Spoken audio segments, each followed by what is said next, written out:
Today's the day we finally find out why the new Godzilla is pink. I love it. Personally, pink's one of my favorite colors, but a lot of people don't like it, so we need a legit answer. And who better to answer that question than the legends over at Goji Center? Subscribe to them, leave a like, and let's get into it. Also, I need more Goji Center merch. Comment down below, should I get the Goji Center sweatshirt or this amazing kaiju pillow, which is the greatest thing I've ever seen in my life. Woo! Holy crap, that's Godzilla. He's waking up. Wait, hold on. Hold up, is that pink? Who said Godzilla can turn pink? They put him on a love diet hearing Goji vegan Center right excited. now? Don't worry, we can explain. In this episode, Thank we'll not God. only give possible reasons why the G-Man changed colors in the new film Godzilla Kong, The New Empire, but also provide a breakdown of what else Godzilla will be able to do with this new form. Oh, this But is before exciting. we start, don't forget to give us a like and subscribe, or Godzilla will step on your house. Just kidding. That's To begin, hardcore, dude. let's address the That's where elephant in people's the room mothers and are. talk about why pink. For those that don't know, this is not the first time we've seen Godzilla be portrayed in a similar color palette. Going back to 1999-2000, Godzilla was featured with spiky dorsals with a purplish pink hue. Additionally, this animal featured spikier skin as well as sharp, jagged dorsal plates. These subtle purple and pink hues can also be seen if we go back in time to 1994, where we see Space Godzilla's crystallized formations contain these hues. Almost 30 years later, Godzilla will revisit this color palette in Godzilla Kong, but this isn't exactly why the G-Man is pink here. I feel like we often forget Shin Godzilla got a total pass for being like pink purple. No one ever questioned it whatsoever. We just went along with it. No one ever made fun of him for it. Now, before we begin to dish out theories, we'll drop a disclaimer here and state that the material mentioned in this episode is pure speculation and should not be considered canon to the Monsterverse unless proven true after GXK I'm is gonna released. consider it canon The until it's best proven clues false. we have as to why Godzilla turned pink can be found here. You can't miss it. Pink hues embedded in the ice can be clearly seen as Godzilla is frozen in the ice, evolving into Oh my a more God, that's so powerful obvious form. and true. As per IGN's article released before the trailer, this pink coloration, or better described as magenta-hued energy, is something that is not newly introduced in this film. Yes, we see a vast amount of pink-colored crystals in Hollow Earth caves, and we were introduced to plenty of pink-colored crystal structures in the trailer, but So if true. we go back in time to the events of Godzilla vs. Kong, we'll notice an interesting detail. In this clip where Nathan Lind and company breached the Hollow Earth's veil leading into the Vile Vortex, we witnessed all sorts of coloration appear on the windshields of the Heaves. These were most likely some visual of magnetic or energetic currents that were quickly bypassed by the Hollow Earth exploration craft. This phenomenon also occurred in Monarch Legacy of Monsters. And what do we see here?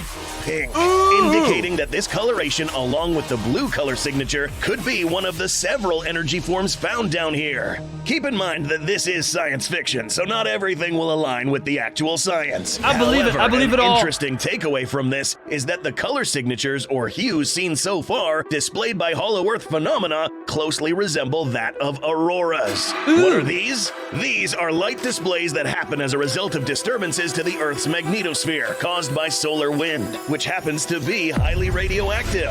And one of the colors that is seen in an aurora spectrum happens to be pink. Oh in my addition to a God. few shades of blue, yellow, and orange, all which we've seen in legendary Godzilla. What was Other that? colors, such as the light greens, are also reflected in some of the Hollow Earth's crystals. How does all of this tie in together? Godzilla here could just be simply absorbing one of these forms of energy that already existed in the Hollow Earth, one which is presumed to be a more powerful energy source. Everything Goji Center is saying right now makes so much sense to me. It all feels so backed up with copious amounts of evidence. We have seen so much pink crystals down there. There's a total other energy source. This is beautiful. As a result, the G-Man's dorsal plates, which are responsible for expelling and storing this energy, will now reflect this pink hue. And not only that, something that always matches the color of these dorsals is Godzilla's atomic breath, which also happens to be, you guessed it, pink. Or magenta.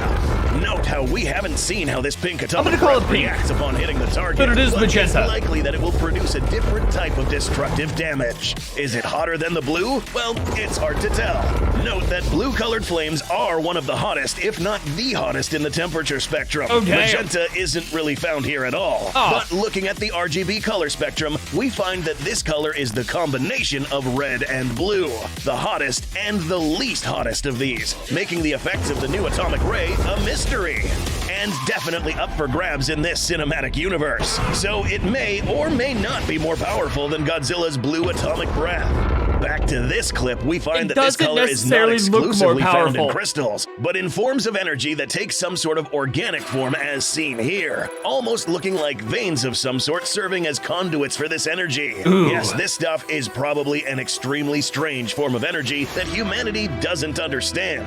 And perhaps the world is better off leaving this energy to be wielded by just Titans and not humanity. Which brings up the question, is Godzilla the only one wielding this new form of energy? Our best guess, probably not, and here's why.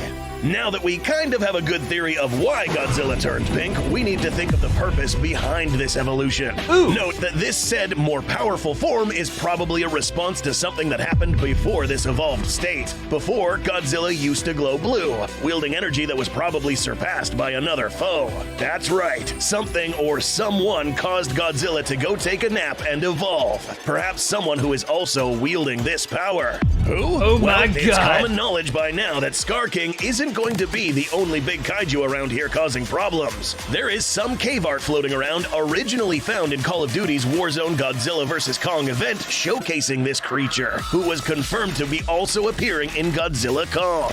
This animal of seemingly colossal proportions features what seems to be crystallized formations along its dorsal plates, possibly wielding an energy form that was able to best Godzilla's power, forcing the G-Man to then try to acquire this same energy to even things out. Okay, look, I play Call of Duty so much. I've been playing it since I was like 8 years old. That cave painting in that event, that Godzilla vs. Kong event, was one of like 50 cave paintings. Dude, there was so many cave paintings all showing so much like insane, miraculous stuff. But of course, Shimu is like basically confirmed, but a lot of the art that was like released where it was battling Godzilla on the pyramid, that was all proven to be fake. I'm just saying I have a slight theory that Shimu might not exist whatsoever. It's like no one else agrees with me, but I'm just saying. If true, we are seeing Godzilla become more powerful. I hope it does. I hope it does so much. Not just because. We'll cover this additional Titan in more depth in a future episode. Subscribe to not miss it.